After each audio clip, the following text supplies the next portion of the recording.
Hello friends, welcome to अपना classes.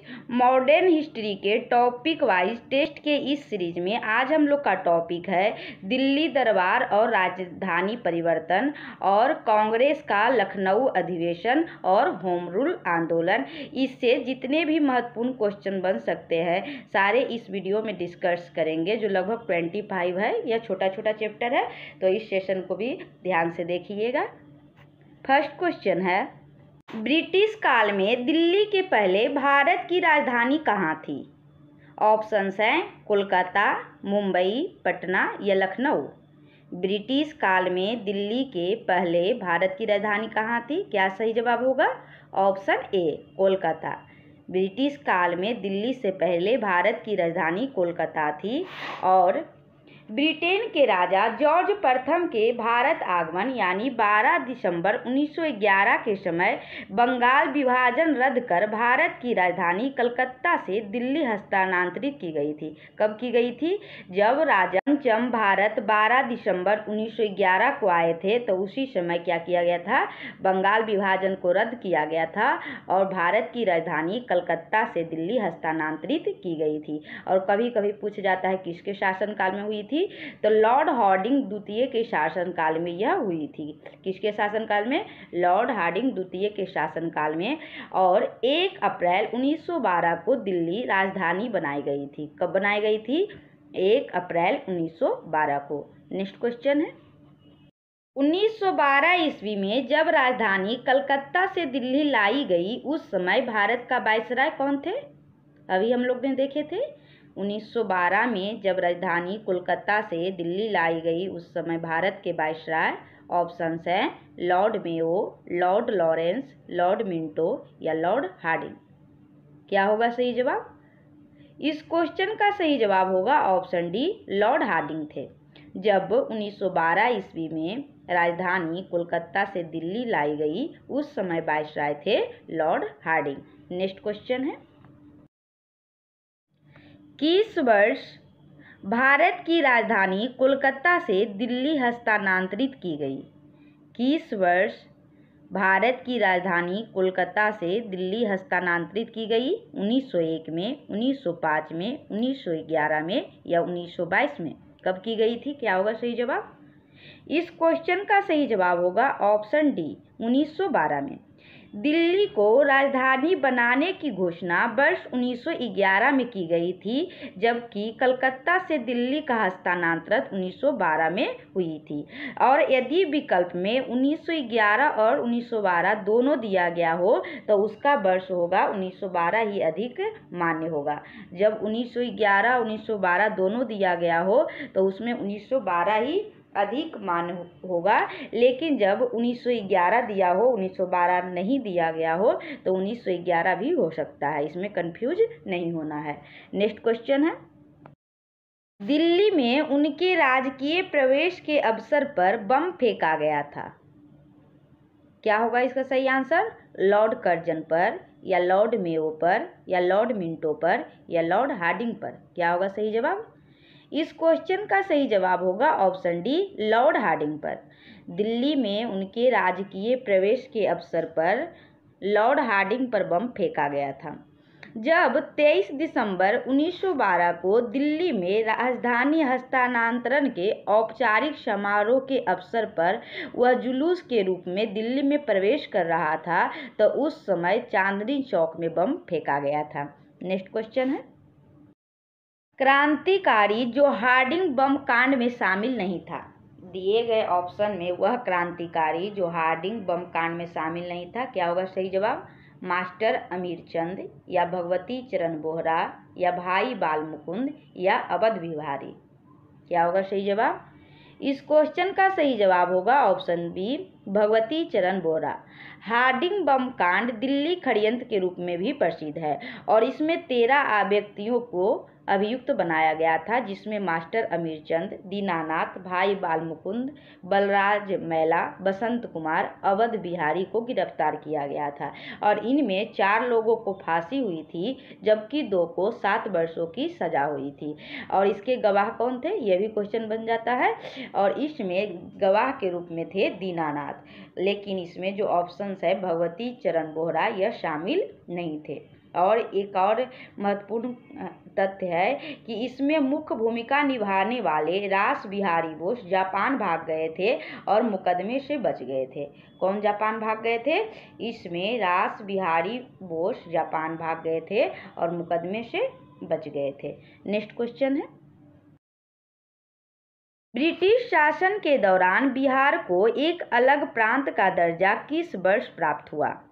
British शासन के दौरान बिहार को एक अलग प्रांत का दर्जा किस वर्ष प्राप्त हुआ? 1905 में या 1912 में या 1936 में या 1946 में? क्या होगा सही जवाब?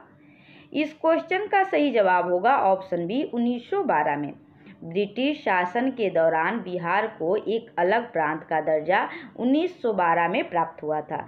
दिसंबर 1911 में जब ब्रिटिश सम्राट जॉर्ज पंचम और महारानी मेरी के भारत आगमन हुआ था, तो उसमें महत्वपूर्ण कार्य हुआ था। पहला कि बंगाल विभाजन को रद्द किया गया था और दूसरा बिहार और उड़ीसा को बंगाल से अलग कर दिया गया था।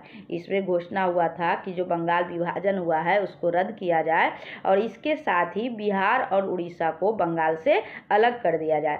और यह विभाजन वर्ष 1912 में हुआ था। यह विभाजन कब हुआ था? बिहार और उड़ीसा बंगाल से कब अलग हुए थे? काफ़ी महत्वपूर्ण डेट है, 1912 में। और 1 अप्रैल 1936 को उड़ीसा बिहार से अलग कर दिया गया। उड़ीसा जो है बिहार से अलग कब हुआ था? 1 अप्रैल 1936 को। और हम लोग को पता है कि झारखंड अलग हुआ है 2000 में। नेक्स्ट क्वेश्चन है, 1916 में भारतीय राष्ट्रीय कांग्रेस के लखनऊ अधिवेशन की अध्यक्षता की थी। किसने की थी? 1916 में भारतीय राष्ट्रीय कांग्रेस के लखनऊ अधिवेशन की अध्यक्षता किसने की थी? एनी बेसेंट ने, लाला लाजपत राय ने, मोतीलाल नेहरू ने या AC मजूमदार ने? क्या होगा सही जवाब? इस क्वेश्चन का सही जवाब होगा ऑप्शन ए, AC मजूमदार ने। 1916 में भारतीय राष्ट्रीय कांग्रेस के लखनऊ अधिवेशन की अध्यक्षता AC मजूमदार ने किए थे।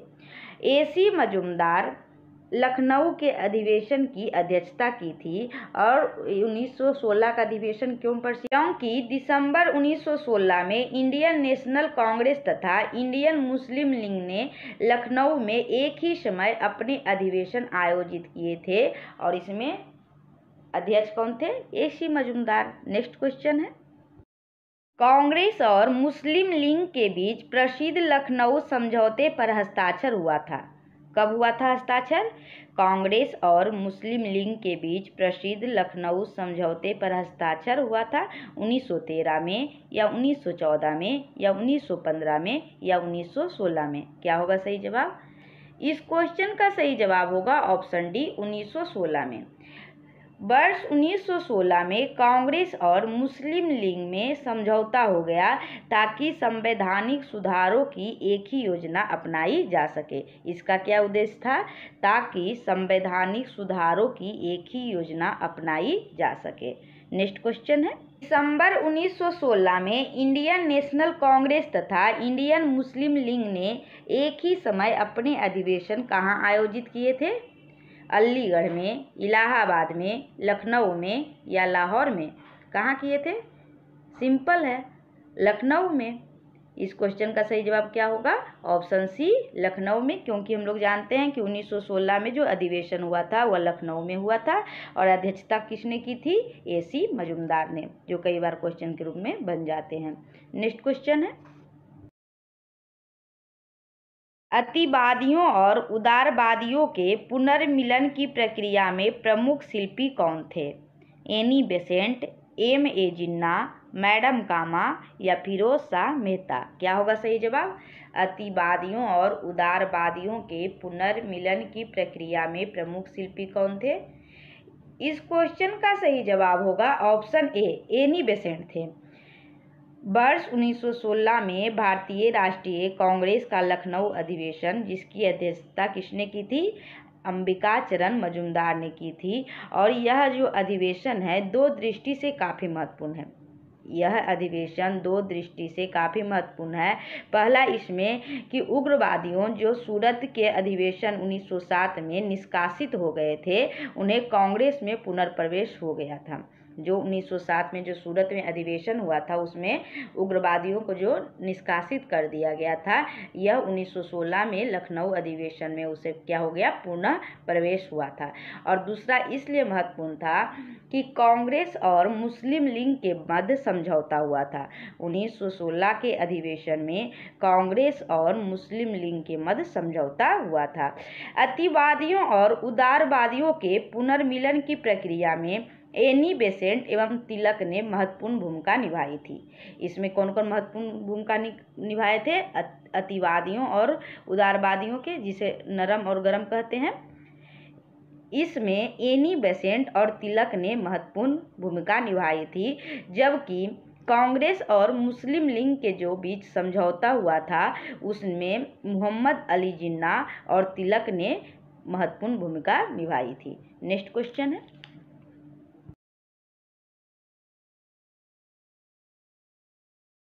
वर्ष 1916 में मुस्लिम लीग और कांग्रेस के मध्य किसने समझौता करवाया था? वर्ष 1916 में मुस्लिम लीग और कांग्रेस के मध्य किसने समझौता करवाया था? बीजी तिलक ने, गोखले ने, एनी बेसेंट ने या जवाहरलाल नेहरू ने? क्या होगा सही जवाब? ऑप्शन ए, बीजी तिलक ने। अभी हम लोग देखे थे मुस्लिम लीग और कांग्रेस के मध्य समझौता में बीजी तिलक और मोहम्मद अली जिन्ना का महत्वपूर्ण रोल था, जबकि नरमपंथी और गरमपंथी के पुनर्मिलन में एनी बेसेंट और तिलक की महत्वपूर्ण भूमिका थी। नेक्स्ट क्वेश्चन है, कांग्रेस के 1916 के लखनऊ अधिवेशन में कौन सा मुख्य दूरगामी परिणाम वाला निर्णय लिया गया था? ऑप्शंस है, मुस्लिम लीग की प्रथम निर्वाचन क्षेत्र मांग स्वीकार की, या कांग्रेस और मुस्लिम लीग का अस्थायी विलय हो गया, या कांग्रेस का अध्यक्ष एवं मुस्लिम व्यक्ति चुना गया, या इनमें से कोई नहीं। क्या हुआ था? मुख्य दूरगामी परिणाम वाला निर्णय।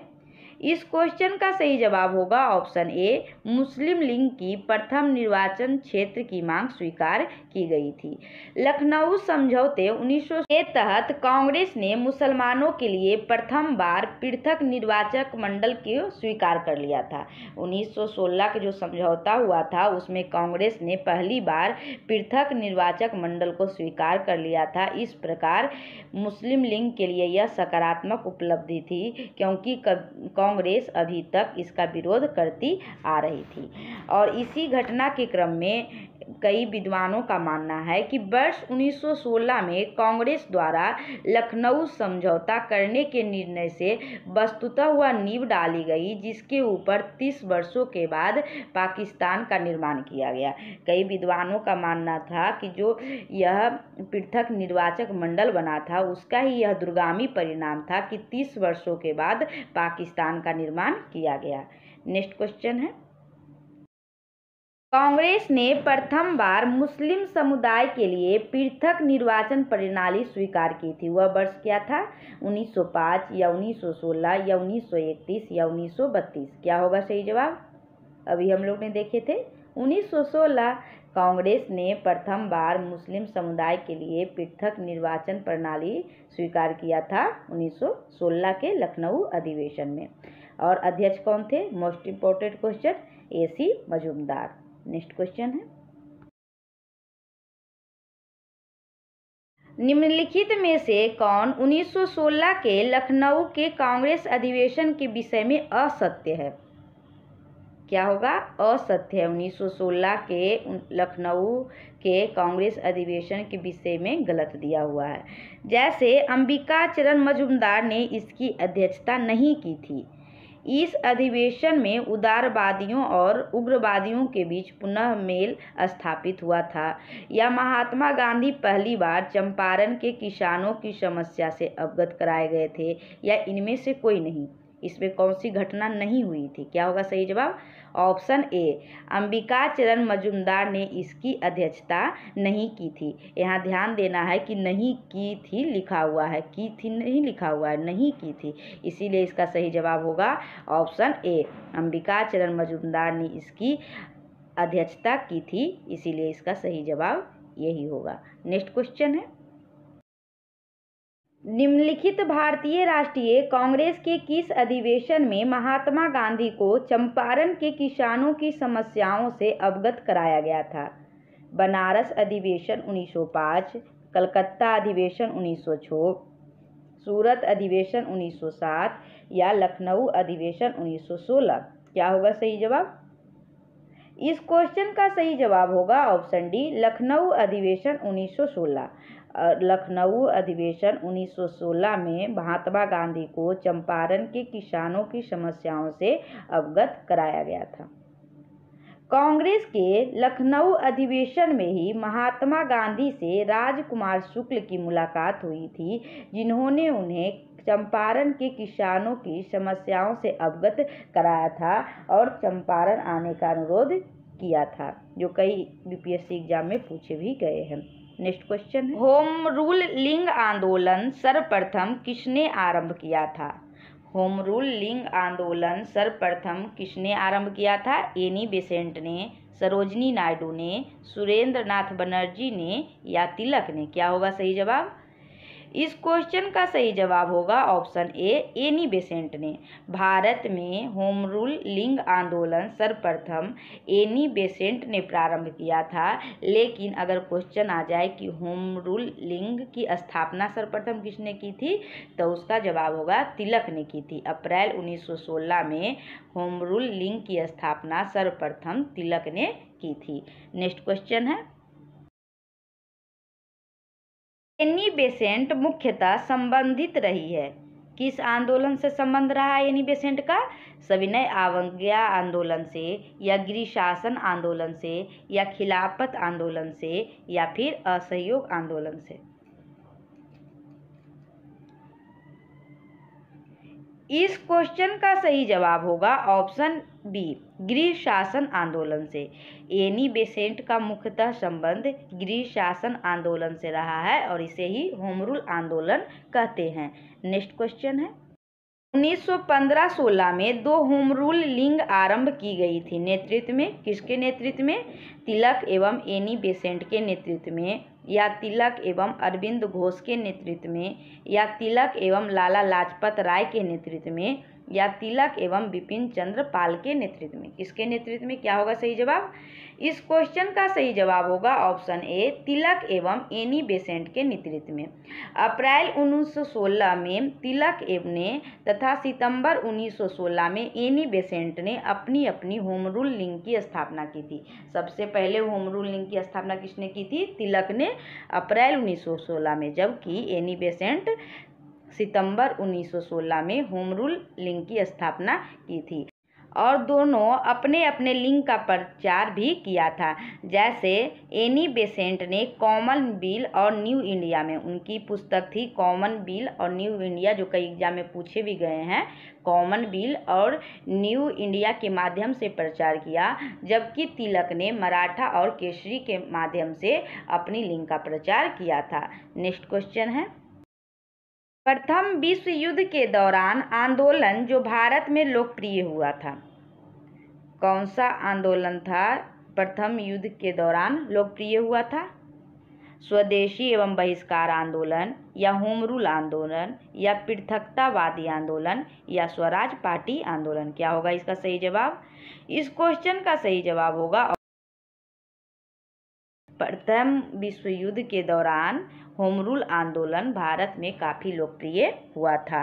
नेक्स्ट क्वेश्चन है, निम्नलिखित में से किसका योगदान होम रूल लिंग की स्थापना में नहीं था?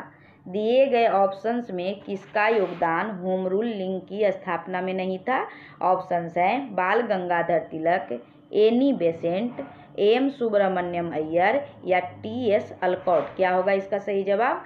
इस क्वेश्चन का सही जवाब होगा ऑप्शन डी, टी.एस. अलकॉट। टी.एस. अलकॉट का संबंध होम रूल लिंग से नहीं था, बल्कि इनका संबंध थियोसॉफिकल सोसाइटी से था। टी.एस. अलकॉट का संबंध होम रूल लिंग से नहीं था, बल्कि इनका संबंध किससे था? थियोसॉफिकल सोसाइटी से था। और अभी हम लोग देखे थे कि तिलक ने अप्रैल 1916 में और एनी बेसेंट ने सितंबर 1916 में होम रूल लिंग को आरंभ किया था। और इसके साथ एक और तथ्य महत्वपूर्ण है कि एस सुब्रमण्यम अय्यर भी एनी बेसेंट के साथ होम रूल आंदोलन से संबंधित थी। कौन? एस सुब्रमण्यम अय्यर किसके साथ थी? एनी बेसेंट के साथ थी। नेक्स्ट क्वेश्चन है, 1920 में निम्नलिखित में से किसने अपना नाम परिवर्तित कर स्वराज सभा रख लिया? IAS प्री 2018 का क्वेश्चन है। 1920 में किसने अपना नाम परिवर्तित कर स्वराज सभा रख लिया? All India home rule league, या हिंदू महासभा, या साउथ इंडियन लिबरल फेडरेशन, या सर्वेंट्स ऑफ इंडिया सोसाइटी? क्या होगा इसका सही जवाब? इस क्वेश्चन का सही जवाब होगा option A, all India home rule league ने। All India home rule league ने अपना नाम परिवर्तित कर स्वराज सभा रख लिया था। इसको विस्तार से जानते हैं कि होम रूल लीग का उद्देश्य ब्रिटिश साम्राज्य के अधीन रहते हुए संवैधानिक तरीके से स्वशासन को प्राप्त करना था। और अप्रैल 1920 में Akhil Bharatiya home rule league ने महात्मा गांधी को इसके अध्यक्ष के रूप में निर्वाचित किया था। अप्रैल 1920 में कौन निर्वाचित हुए थे? अप्रैल 1920 में Akhil Bharatiya home rule league ने महात्मा गांधी को इसके अध्यक्ष के रूप में निर्वाचित किया था। और महात्मा गांधी ने ही इसका नाम परिवर्तित कर स्वराज सभा कर दिया था। नेक्स्ट क्वेश्चन है, निम्न में से कौन फेबियन आंदोलन का प्रस्तावक था? एनी बेसेंट, या ए.ओ. ह्यूम, या माइकल मधुसूदन दत्त, या आर. पामदत्त? कौन थे? इस क्वेश्चन का सही जवाब होगा ऑप्शन ए, Annie Besant. Annie Besant Fabian आंदोलन की प्रस्तावक थी। और एक क्वेश्चन एनी बेसेंट के काफ़ी महत्वपूर्ण है कि भारत की पहली महिला कांग्रेस की अध्यक्ष कौन थी? एनी बेसेंट ही थी। और जब भारतीय महिला प्रथम की बात आए तो हो जाएगी सरोजिनी नायडू। नेक्स्ट क्वेश्चन है, निम्नलिखित में से कौन होम रूल आंदोलन से नहीं जुड़ा था? दिए गए ऑप्शंस में कौन होम रूल आंदोलन से नहीं जुड़ा था? C.R. दास, या एस सुब्रमण्यम अय्यर, या एनी बेसेंट, या तिलक? क्या होगा इसका सही जवाब? इस क्वेश्चन का सही जवाब होगा ऑप्शन ए, C.R. दास। C.R. दास होम रूल आंदोलन से जुड़े नहीं थे। और बाकी ऑप्शंस को देखें तो एनी बेसेंट सितंबर 1916 में होम रूल लीग की स्थापना की थी, जबकि तिलक भी अप्रैल 1916 में होम रूल लीग की स्थापना की थी।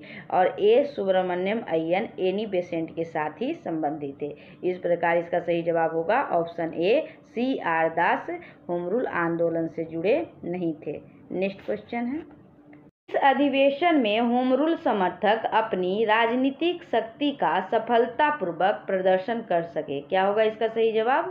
कांग्रेस का 1916 का अधिवेशन, या 1920 का मुंबई में होने वाला ऑल इंडिया ट्रेड यूनियन अधिवेशन, या 1918 में होने वाली प्रथम यूपी किसान सभा, या इनमें से कोई नहीं? क्या होगा इसका सही जवाब?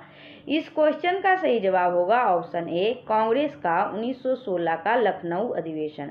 कांग्रेस का 1916 का लखनऊ अधिवेशन में होम रूल समर्थक अपनी राजनीतिक शक्ति का सफलतापूर्वक प्रदर्शन कर सके थे। नेक्स्ट क्वेश्चन है, होम रूल आंदोलन भारत के स्वतंत्रता संग्राम के एक नए चरण की आरंभ का द्योतक था, क्योंकि इसने देश के सामने स्वशासन की एक ठोस योजना रखी थी। यह आंदोलन का नेतृत्व गांधी जी के हाथ में आ गया था। यह हिंदुओं और मुसलमानों ने एक संयुक्त संघर्ष प्रारंभ किया था। या इसमें अतिवादियों और उदारवादियों के बीच पुनर्मिलन स्थापित हो गया था। क्या होगा इसका सही जवाब? इस क्वेश्चन का सही जवाब होगा ऑप्शन ए, इसने देश के सामने स्वशासन की एक ठोस योजना रखी थी। होम रूल आंदोलन देश के सामने स्वशासन की एक ठोस योजना रखी थी। इसका सही जवाब यही होगा। इस प्रकार टॉप 25 क्वेश्चन मॉडर्न हिस्ट्री के अत्यंत महत्वपूर्ण क्वेश्चन का यह सेशन समाप्त हुआ। और अगर यह सेशन आपको अच्छी लगी हो तो अपने दोस्तों के साथ शेयर करें, और अगर यह आप पहली बार जुड़े हो तो चैनल को सब्सक्राइब करना ना भूलें। Thank you for watching.